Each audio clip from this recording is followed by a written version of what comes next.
Continuamos. A punto con Juan Carlos Fernández.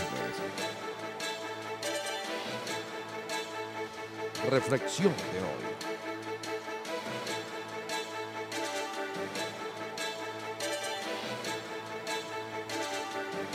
Hoy, mis queridos amigos, se cumplen exactamente 60 años de la firma del Pacto de Punto Fijo.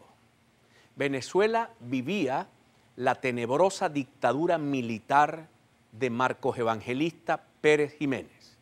Una dictadura que había llevado a cientos de venezolanos al destierro, a cientos de venezolanos a la cárcel y a otros al silencio del terror de la seguridad nacional, que era la policía política de la época, que como toda policía política usa el terror para arremeter en contra de los ciudadanos disidentes. Pero ¿qué ocurrió un día como hoy? Que la grandeza se impuso. La grandeza de Jóbito Villalba. Muchos de ustedes que me ven conocen esa historia, otros no la conocen porque no habían nacido.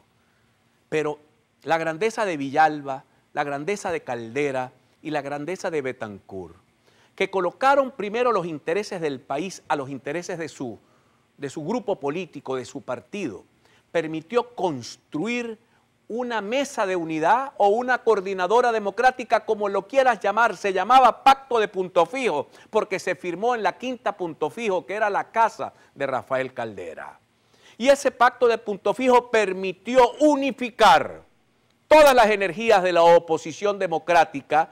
Digo de la oposición democrática porque ellos dejaron por fuera al Partido Comunista. Hoy yo entiendo perfectamente que hayan excluido a los comunistas que no son demócratas, que no creen en la democracia, que no creen en los derechos naturales del hombre, por lo tanto no pueden estar dentro de un pacto de demócratas, porque sería una absoluta contradicción.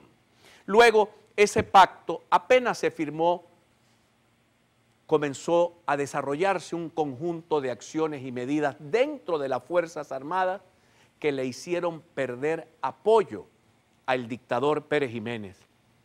Inmediatamente se produce la primera intentona del coronel Hugo Trejo de la Fuerza Aérea, que provocó un estremecimiento en las bases militares del régimen. Fue 31 de diciembre o amanecer del 1 de enero, a eso de la 1 de la mañana, de las 2 de la mañana, cuando la Fuerza Aérea se levantó en el primer golpe de Estado en contra de Pérez Jiménez.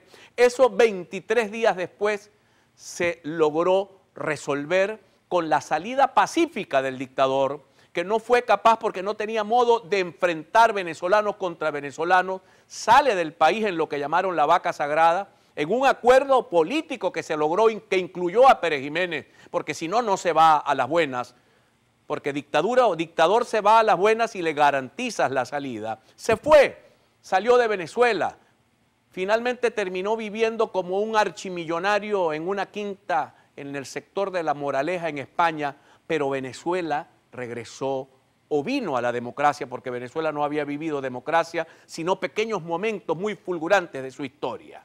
¿Qué nos dice todo esto, mis queridos amigos?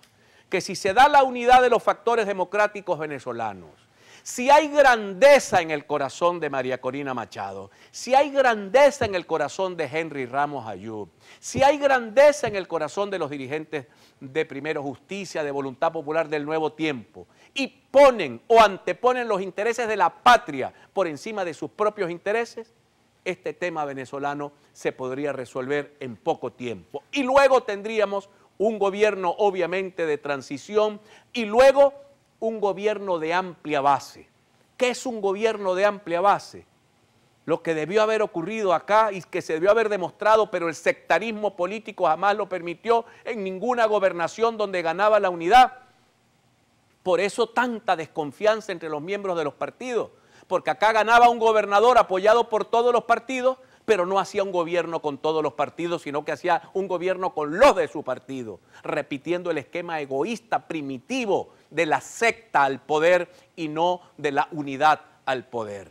Estos tres señores, estos tres grandes venezolanos que le prestaron estos servicios invalorables al país, dieron una lección que se mantiene vigente sobre lo que hay que hacer en Venezuela. Aquí hay que reconstruir un pacto para la grandeza, para la libertad, para que este país salga de esta tragedia. Y eso solo lo pueden hacer los dirigentes. Y no me refiero solo a los dirigentes políticos, porque aquí hay dirigentes sociales, dirigentes gremiales, dirigentes universitarios, rectores, academias, que tienen mucho que decir y tienen mucho que acordarse para garantizar el destino de esta patria nuestra tan golpeada.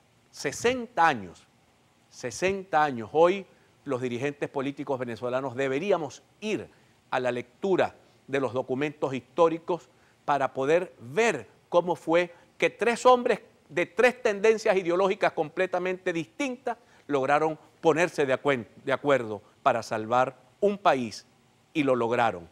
Lastimosamente, los errores posteriores nos volvieron a traer a otra dictadura, esta vez de izquierda, pero con la misma policía política, con los mismos presos, con el mismo destierro, con la misma desgracia, porque dictadura es dictadura, sin importar el color que tenga. Identificamos y ya regresamos. Ya regresamos. A punto.